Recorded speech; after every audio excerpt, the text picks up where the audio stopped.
Hello, আসসালামু আলাইকুম। আবার চলে আসলাম আপনাদের সাথে নতুন একটা ব্লগ নিয়ে। অনেক দিন পর বাগানে আসলাম।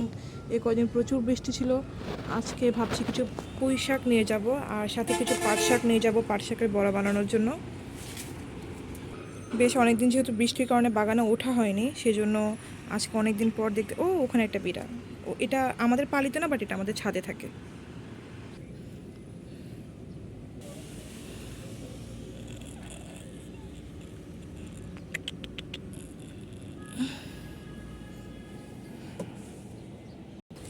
চলো তাহলে কিছু পুঁই শাক তুলিয়ে ফেলি।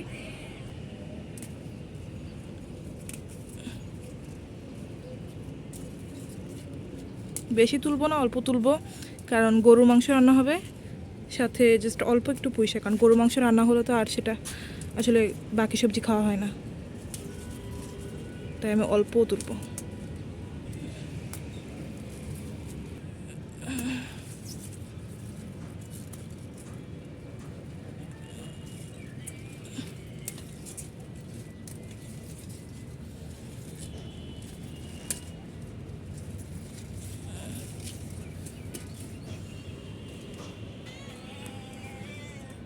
আরও কিছু তুলবো।